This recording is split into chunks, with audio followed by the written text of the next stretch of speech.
Hello everyone. आज हम लोग क्लास 10 के चैप्टर नंबर 6.4 का पहला प्रश्न हल करने जा रहे हैं। प्रश्न है, मान लिया त्रिभुज ए बी सी समरूप त्रिभुज डी ई एफ है और इनके क्षेत्रफल क्रमशः 64 सेंटीमीटर स्क्वायर और 121 सेंटीमीटर स्क्वायर है। यदि E F is equal to 15.4 centimetre हो तो बी सी ज्ञात कीजिए। तो सबसे पहले हम लोग क्या करेंगे, सबसे पहले यहाँ पर दो त्रिभुज बनाएंगे। ठीक है, क्योंकि यहाँ में दिया गया है कि त्रिभुज ए बी सी और त्रिभुज डी ई एफ दोनों क्या है, समरूप है।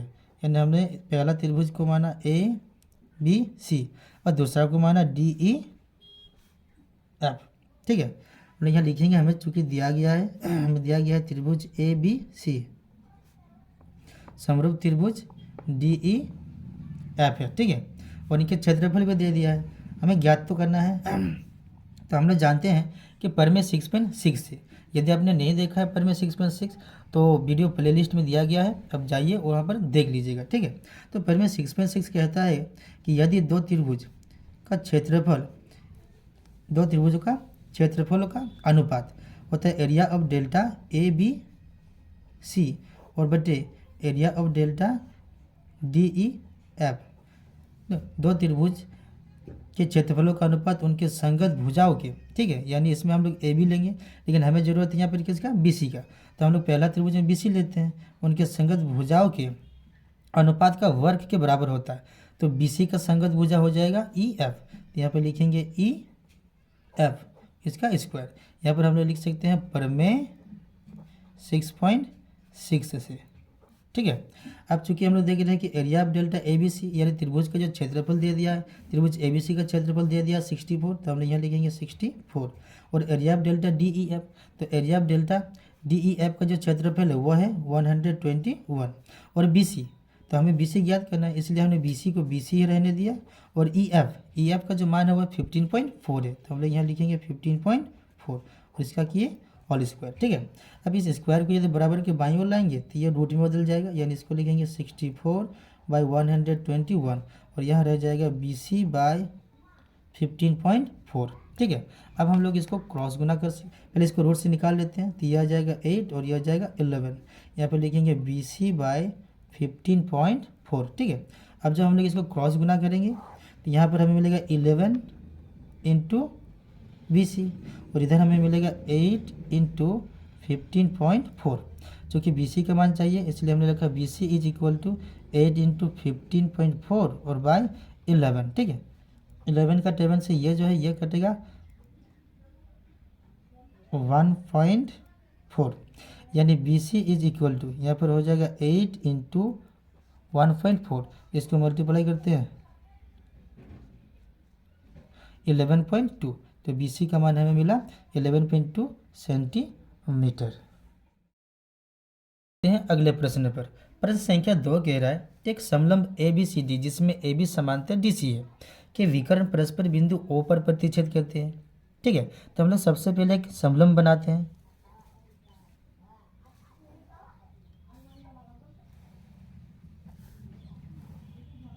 और इसको हमने नाम दिया ए बी सी डी।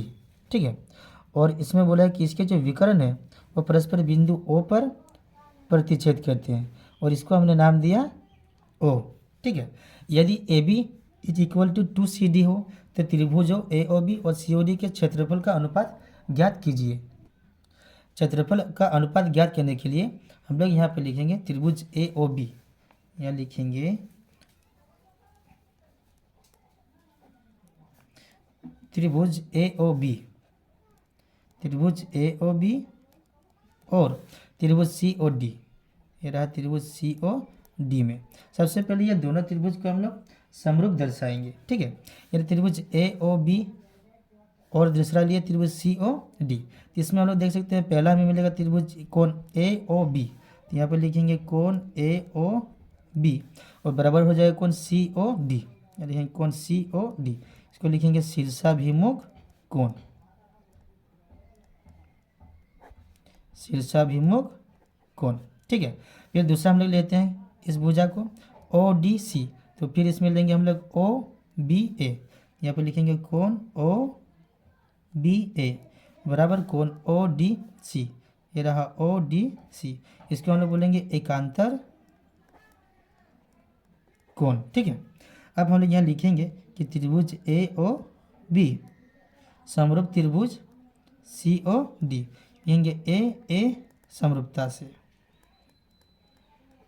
ए समरूपता नियम से, ठीक है। जब दोनों त्रिभुज समरूप हो गए, जब दोनों त्रिभुज समरूप हो गए तो इनके क्षेत्रफलों का अनुपात, यानी आप यहाँ पर लिखेंगे area of delta, area of delta A O B, ठीक है, और बटे area of delta C O D, ठीक है। लिखेंगे ए बी, और ए बी का जो संगत भुजा होगा वो होगा सी डी, ठीक है। इसका करेंगे होल स्क्वायर, ये हो गया पर में 6.6 से। हमने पहले भी कहा यदि आपने पर में 6.6 नहीं देखा है तो वीडियो प्लेलिस्ट में दिया गया है, आप लोग जाइए और इसको देख लीजिए, ठीक है। तो पर में 6.6 से हमने इसको लिखा। अब चूंकि हमें ए बी, तो ए बी का मान हमें क्वेश्चन में दिया गया है, ठीक है। तो यहाँ क्वेश्चन में हमें A B is equal to दिया गया है कि A B is equal to है 2CD, यानी ए बी की जगह पे हम लोग लिखेंगे 2CD। इस ए बी की जगह पे हमने लिखा 2CD, और बटे CD है तो इसको CD रहने दिया, ठीक है। अब यह CD कट गया तो हमें यहाँ पर मिला कितना, हमें यहाँ 2 मिला, तो 2 का स्क्वायर किया तो हमें मिला 4, और 1 का तो 1 ही होगा, यानी इसको हमने लिखेंगे 4:1, ठीक है। यानी area of delta A O B और बटे area of delta C O D का जो अनुपात है वो हो जाएगा 4:1। ये हो गया आंसर। प्रश्न संख्या 3 कह रहा है कि आकृति में एक ही आधार BC पर दो त्रिभुज ABC और DBC बने हुए हैं, ठीक है। इसका जो आधार है वो BC है, और इसी BC के आधार पर त्रिभुज बना है ABC और DBC, ठीक है। यदि AD BC को O पर प्रतिच्छेद करे, अब कह रहा है कि यदि AD इस BC को बिंदु O पर प्रतिच्छेद करे तो दर्शाए कि area of delta ABC by area of delta DBC is equal to AO by DO होगा, ठीक है। इन्हें हमें यहाँ पे दिया है सिद्ध करना, तो हमें यहाँ सिद्ध करना होगा, हम यहाँ लिखेंगे सिद्ध करना है,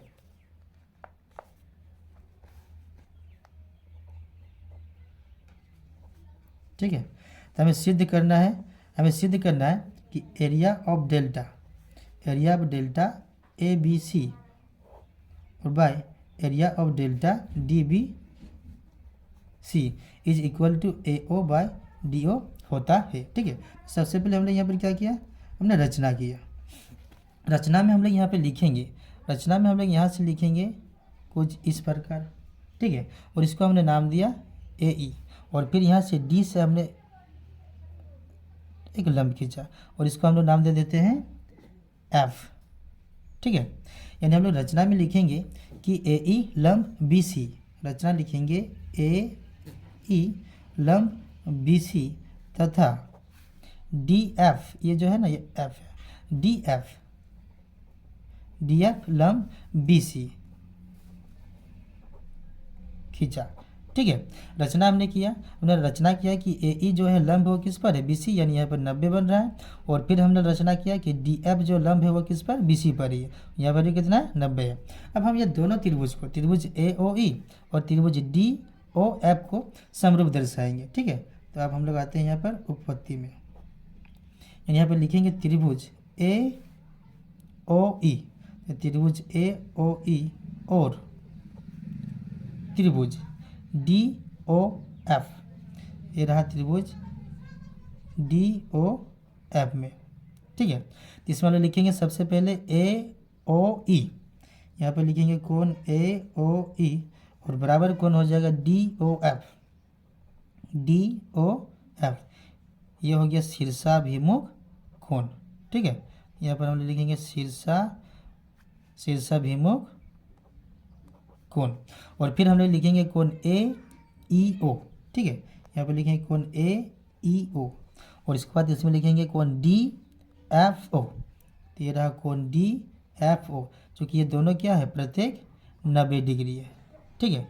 अब जब इसलिए हम लोग लिखेंगे कि ये दोनों त्रिभुज क्या हो गया, समरूप हो गया, यानी त्रिभुज AOE समरूप त्रिभुज हो गया DOF AA समरूपता से, तो लिखेंगे AA समरूपता नियम से, ठीक है। अब जैसे ये दोनों त्रिभुज समरूप हो गए, यानी इसके जो संगत भुजा रहेंगे, संगत भुजाओं का अनुपात, यानी हम लोग यहाँ पे लिखेंगे, ठीक है। तो हम लोग यहाँ पे लिखेंगे कि AE यहाँ लिखेंगे ए ई, और ए ई का जो संगत भुजा हो जाएगा वो हो जाएगा डी एफ, ठीक है। फिर बराबर लिखेंगे ए ओ, और ए ओ का जो संगत हो जाएगा वो हो जाएगा डी ओ, डी ओ, और इसका हम यहाँ लिख सकते हैं समरूप त्रिभुज के संगत भुजा, ठीक है। और इसको हमने माना क्या, समीकरण 1, इसको हमने माना समीकरण 1।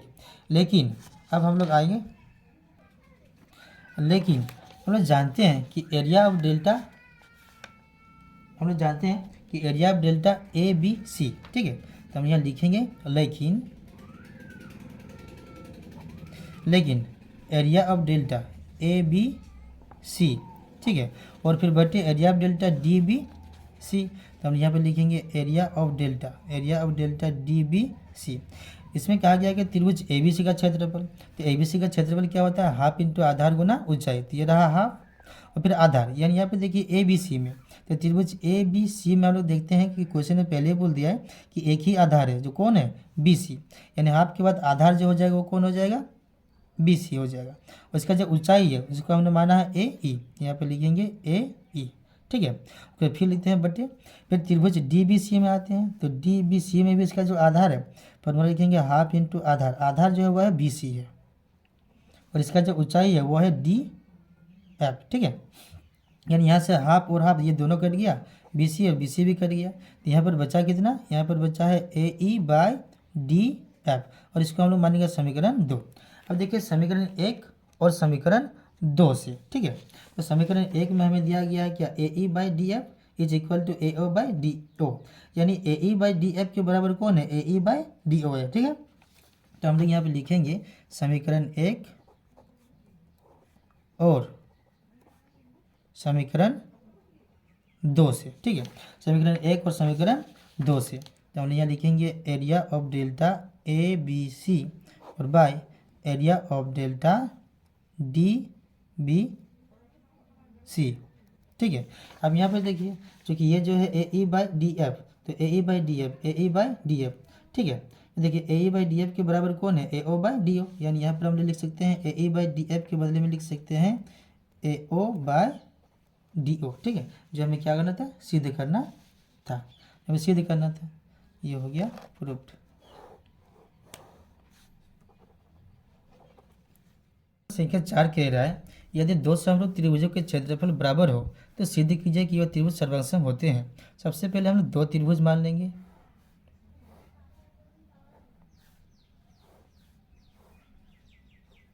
पहला त्रिभुज को हमने माना ए बी सी और दूसरा को हमने माना पी क्यू आर, ठीक है। तो यहाँ लिखेंगे मान लिया ए बी सी और पी क्यू आर दो समरूप त्रिभुज है, दो समरूप त्रिभुज है, ठीक है। अब हमें बोला सिद्ध करना है,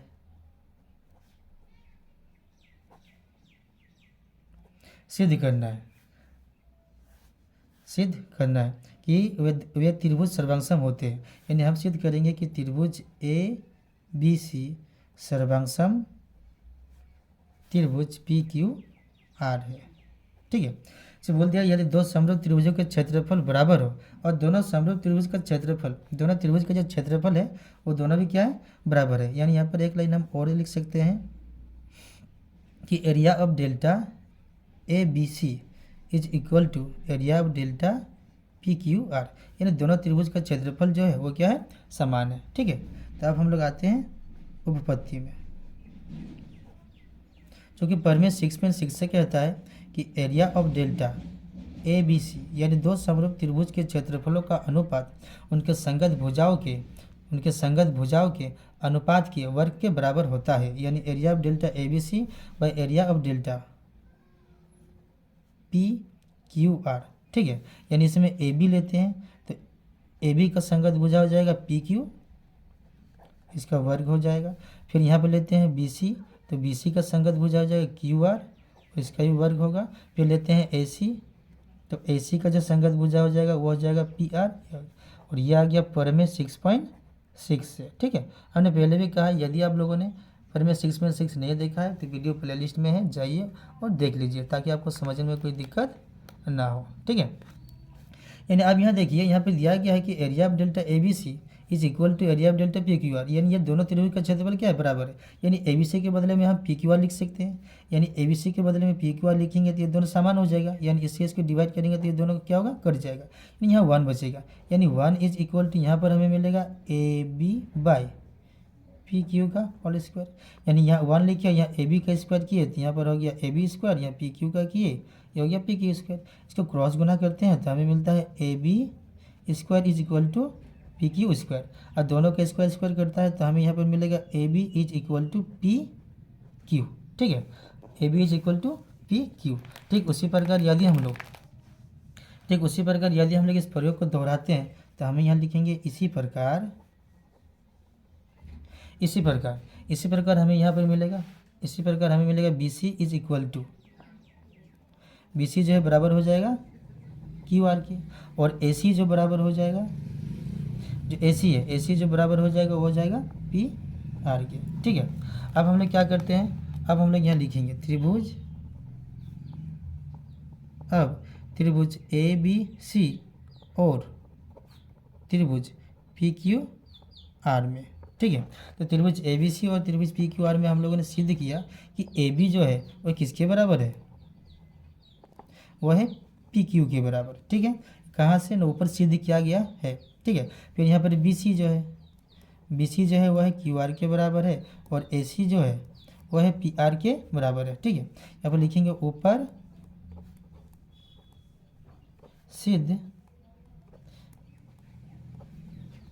किया गया है, इसलिए त्रिभुज ए बी सी सर्वांग त्रिभुज हो जाएगा पी क्यू आर। ठीक है, एस एस एस सर्वांग समता नियम से।